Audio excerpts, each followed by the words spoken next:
സ്ത്രീകൾക്ക് സ്വയം തൊഴിൽ പരിശീലനവുമായി മൂപ്പൻ ഇൻസ്റ്റിറ്റ്യൂട്ട് ഫോർ ലോക്കൽ എംപവർമെന്റ് വനിതകളുടെ സാമൂഹിക സാമ്പത്തിക വളർച്ച ലക്ഷ്യമിട്ടാണ് പരിശീലന പദ്ധതി.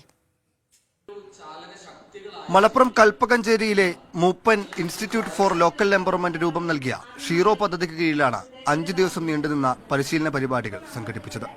പദ്ധതിയുടെ ഭാഗമായി കൽപ്പകഞ്ചേരി ഗ്രാമപഞ്ചായത്തിലെ മുഴുവൻ വാർഡുകളിലെയും വനിതകൾക്ക് പരിശീലനം നൽകുകയാണ് ലക്ഷ്യം. ആദ്യഘട്ടത്തിൽ പഞ്ചായത്തിലെ 4ാം വാർഡിലെ വനിതകൾക്കാണ് പരിശീലനം നൽകിയത്. വിവിധ പഴങ്ങളും പച്ചക്കറികളും ഉപയോഗിച്ചുള്ള ഭക്ഷണ വിഭവങ്ങളാണ് ആദ്യഘട്ടത്തിൽ പരിശീലനത്തിൽ ഉൾപ്പെടുത്തിയത്. 5 ദിവസത്തെ പരിശീലനത്തിലൂടെ നമ്മുടെ നാട്ടിൽ സുലഭമായി ലഭിക്കുന്ന ഫലവർഗ്ഗങ്ങളും പച്ചക്കറികളും ഒക്കെ ചേർത്തുണ്ടാക്കുന്ന വിവിധ ഭക്ഷ്യപദാർത്ഥങ്ങൾ ഉണ്ടാക്കാനുള്ള പരിശീലനവും അതുപോലെ തന്നെ ഇവ വാല്യൂ ആഡഡ് പ്രൊഡക്റ്റുകളാക്കി മാറ്റി കൃത്യമായി മാർക്കറ്റുകളിൽ എത്തിച്ച് ഒരു വരുമാന മാർഗം ഇവർക്ക് ഉണ്ടാക്കി കൊടുക്കുക എന്നുള്ളതാണ് ഈ പദ്ധതി കൊണ്ട് ലക്ഷ്യം വെക്കുന്നത്. കുടുംബശ്രീ ജില്ലാ മിഷനുമായി ചേർന്ന് വനിതകൾക്ക് സംരംഭം തുടങ്ങുന്നതിനുള്ള സഹായം നൽകുമെന്നും സംഘാടകർ പറഞ്ഞു. മീഡിയ 1 മലപ്പുറം.